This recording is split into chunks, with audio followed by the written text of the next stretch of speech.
So hello dears, अगर आप class 10th के विद्यार्थी हैं तो ये क्लास आपके लिए इम्पॉर्टेंट होने वाला है। आप लोग इस वीडियो को लास्ट तक देखना ना भूलें। चलिए, आज की जो हम लोग का क्लास होगा, क्लास 10th की फिजिक्स पढ़ेंगे। चैप्टर का नाम है प्रकाश का प्रवर्तन तथा प्रवर्तन, और ये चैप्टर आपके लिए इम्पॉर्टेंट होगा, इसलिए इस वीडियो से आप लोग लास्ट तक जुड़े हुए रहें। अगर इस चैप्टर का आप लोग हैंड राइटिंग नोट्स लेना चाहते हैं तो आपको व्हाट्सएप नंबर दिया जाएगा, उस पर आप लोग कॉन्टेक्ट करके इस नोट्स को पा सकते हैं। तो चलिए प्रश्न को स्टार्ट करेंगे। स्टार्ट करने से पहले आपको देखना होगा टाइटल में क्या लिखा गया है। ये फिजिक्स है ना, बोर्ड एग्जाम बेस्ड तैयारी। ये नोट्स पढ़कर आप डेयर्स 95% प्लस ला सकते हैं। बात समझ में आया? तो सबसे पहले चैप्टर स्टार्ट करने से पहले हम लोग एक प्रश्न देखेंगे कि भौतिकी क्या है। अगर हम लोग फिजिक्स के बारे में पढ़ रहे हैं तो फिजिक्स के बारे में कुछ जान लेते हैं कि भौतिकी कहते किसे हैं। तो यह विज्ञान की एक ऐसा शाखा होती है जिसके अंतर्गत हम लोग प्राकृतिक में होने वाली प्राकृतिक घटनाओं के बारे में अध्ययन करते हैं। उसे ही हम लोग क्या कहते हैं? विज्ञान कहते हैं। आज जितने सारी घटना हो रही है प्राकृतिक में, हम लोग विज्ञान के माध्यम से पता कर पाते हैं। अगर विज्ञान नहीं होती तो हम लोग प्राकृतिक में जो भी घटना घट रही आज हम लोग मालूम नहीं कर पाते। इसलिए विज्ञान का होना महत्वपूर्ण मानी जाती है ना।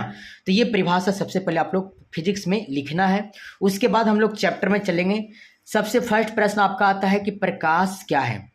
क्या है प्रकाश? क्या है? तो प्रकाश एक ऐसा बाहरी भौतिक कारक होती है जिसकी उपस्थिति में हम लोग किसी भी वस्तु को आसानी से देख पाते हैं, उसे हम लोग प्रकाश कहते हैं। अगर प्रकाश नहीं होता तो किसी भी चीज़ को हम लोग आसानी से नहीं देख पाते। इसलिए हमारे लाइफ के लिए, हमारे लाइफ प्रोसेस के लिए, हमें लाइफ में कोई भी काम करते हैं उसके लिए प्रकाश का होना बहुत ज़रूरी है। बात समझ में आया? तो प्रकाश एक तरह से बोल सकते हो, प्रकाश एक ऐसा बाहरी भौतिक कारक होती है जिसकी उपस्थिति में हम लोग किसी वस्तु को आसानी से देख पाते हैं, उसे ही क्या कहते हैं? प्रकाश कहते हैं। प्रकाश एक प्रकार की ऊर्जा होती है। एग्जाम में आपसे पूछा जाएगा ऑब्जेक्टिव में कि प्रकाश एक प्रकार की क्या होती है, तो आपको जवाब देना है कि प्रकाश एक प्रकार की ऊर्जा होती है। प्रकाश सरल रेखा में गमन करती है, मतलब बोल सकते हो कि प्रकाश एक सीधी रेखा में गमन करती है। कौन सी रेखा में गमन करती है? प्रकाश एक सीधी रेखा में गमन करती है।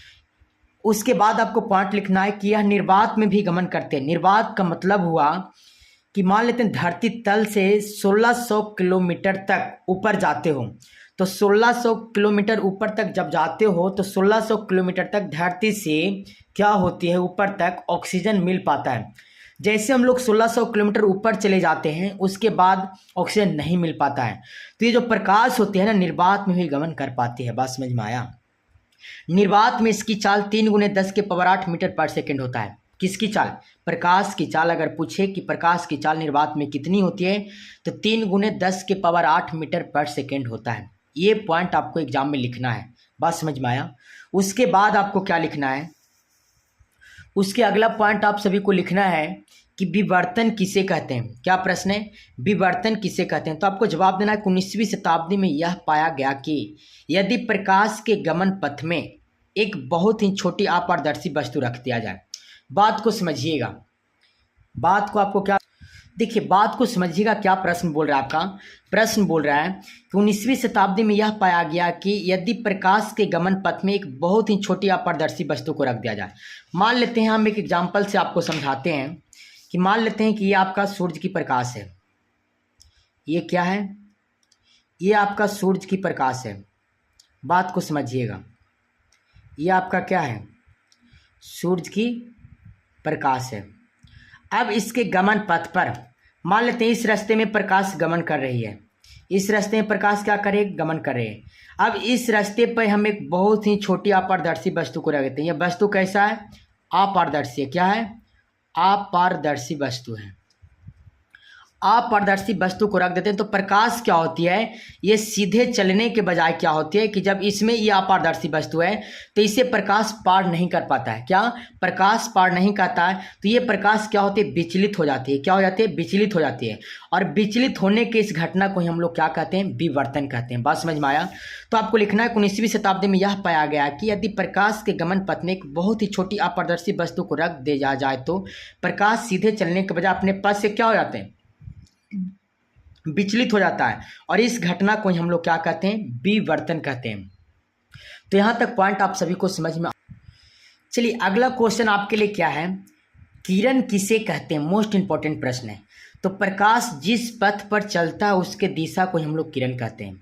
मान लेते हैं ये आपका कोई आपका पथ है, पथ में रास्ता, और इस पथ पे प्रकाश चल रहा है, इसी को हम लोग क्या कहेंगे, किरण कहेंगे। तो ये पॉइंट आपको लिखना है। उसके बाद अगला क्वेश्चन है आपके लिए कि किरण पुंज किसे कहते हैं। क्या प्रश्न है, किरण पुंज किसे कहते हैं। तो आपको बोलना है कि किरणों के समूह को किरण पुंज या प्रकाश पुंज के नाम से जाना जाता है। क्या जवाब दोगे, किरण पुंज किसे कहते हैं। तो किरणों के समूह को किरण पुंज या प्रकाश पुंज कहते हैं। बात समझ में आया। किरण पुंज मुख्यतः कितने प्रकार के होते हैं। एग्जाम में आपसे पूछेगा कि किरण पुंज मुख्यतः कितने प्रकार के होते हैं, तो आपको जवाब देना है कि किरण पुंज मुख्यतः 3 प्रकार के होते हैं। कितने प्रकार के होते हैं, 3 प्रकार के होते हैं। नंबर 1 देखिएगा, नंबर 1 होगा आपका अपसारी किरण पुंज, नंबर 2 होगा आपका अभिसारी किरण पुंज, और नंबर 3 होगा आपका समांतर किरण पुंज। बात समझ में आ रहा है। नंबर 1 क्या लिखना, अपसारी, नंबर 2 अभिसारी, और नंबर 3 समांतर। तो अब हम लोग प्रत्येक को बारीकी तरह से परिभाषित करना सीखेंगे कि अपसारी किरण पुंज किसे कहते हैं। क्या सीखेंगे, अपसारी किरण पुंज। तो आपको देखना है वैसा किरण पुंज जिनके सभी किरणें एक बिंदु से प्रारंभ होकर फैलती हुई चली जाती है। जैसे में देखिएगा, अपसारी किरण पुंज की परिभाषा होती है कि वैसा किरण पुंज जिसके सभी किरणें एक बिंदु से निकल करके, यहाँ से निकल करके क्या होती है, फैलती हुई चली जाती है। कौन सी होती है, फैलती हुई चली जाती है, इस टाइप से। बात समझ में आया, फैलती हुई चली जाती है, और इसी को हम लोग क्या कहते हैं, अपसारी किरण पुंज कहते हैं। क्या कहते हैं, अपसारी किरण पुंज कहते हैं। बात समझ में आया। तो यही पॉइंट लिखना है कि वैसा किरण पुंज जिनके सभी किरणें एक बिंदु से प्रारंभ होकर के फैलती चली जाती है, उसी को हम लोग अपसारी किरण पुंज कहते हैं। जैसे में देखिएगा, ये इस फिगर से आप लोग समझने का प्रयास करिएगा। ये आपका अपसारी किरण पुंज का फिगर है। देखिए, ये इस बिंदु से प्रकाश की किरण निकली है और फैलती हुई चली गई है सभी दिशाओं में। तो इसे हम लोग क्या कहते हैं, अपसारी किरण पुंज के नाम से जानते हैं। अगला क्वेश्चन है आपके लिए, अभिसारी किरण पुंज किसे कहते हैं। तो डियर्स, आपको जवाब देना है कि वैसा किरण पुंज जिसके सभी किरणें एक बिंदु पर जमा होते हैं। क्या होते हैं, एक बिंदु पर जमा होते हैं, अभिसारी किरण पुंज कहलाते हैं। जैसे मान लेते हैं ये आपका कोई पॉइंट है ना। अब सभी किरणें क्या होती है, एक बिंदु पर जा करके आपस में मिल गई है, और मिलने की इस घटना को हम लोग क्या कहेंगे, अभिसारी किरण पुंज कहेंगे। तो मुझे आशा नहीं बल्कि 100% विश्वास है कि डियर्स ये सभी प्रश्न आप सभी को समझ में आ रहा होगा, है ना। तो चलिए नेक्स्ट प्रश्न की ओर चलेंगे हम लोग। समांतर किरण पुंज किसे कहते हैं। वो वैसा किरण पुंज जिसके सभी किरणें आपस में समांतर हो, समांतर किरण पुंज कहलाती है। इसमें क्या होती है कि सभी किरणें एक दूसरे के क्या है, आपस में समांतर है, इसी को हम लोग समांतर किरण पुंज कहेंगे। तो ये सभी प्रश्न आप सभी को समझ में आ रहा होगा। अगर हमारे चैनल पर नए हैं तो एक बार प्लीज़ आपसे रिक्वेस्ट है, सब्सक्राइब करके अपने दोस्तों के पास जरूर शेयर कर दीजिए। इसी प्रकार से कहा जाए, अगला क्वेश्चन आएगा आपका, आत्मदीप्त पदार्थ किसे कहते हैं। तो आपको जवाब देना है वैसा पदार्थ जो स्वयं प्रकाश का उत्सर्जन करे, उसे हम लोग क्या कहते हैं, आत्मदीप्त पदार्थ कहते हैं। जैसे में सूर्य हुआ, जो कि सूर्य स्वयं प्रकाश को उत्सर्जन करते हैं, तारा जो होते हैं स्वयं प्रकाश को उत्सर्जन करते हैं, उसी प्रकार से जुगनू है जो कि आपका स्वयं प्रकाश को उत्सर्जन करते हैं।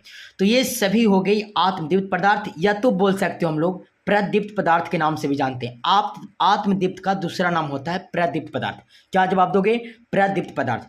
तो आपसे एग्जाम में आत्मदीप्त बोले या तो प्रदीप्त बोले, दोनों का परिभाषा सेम होगा। लिखना हो वैसा पदार्थ जो स्वयं प्रकाश का उत्सर्जन करे, उसे ही हम लोग आत्मदीप्त पदार्थ कहते हैं। जैसे में सूरज हो गया, तारा हो गया, जुगनू हो गया, इत्यादि हो गया।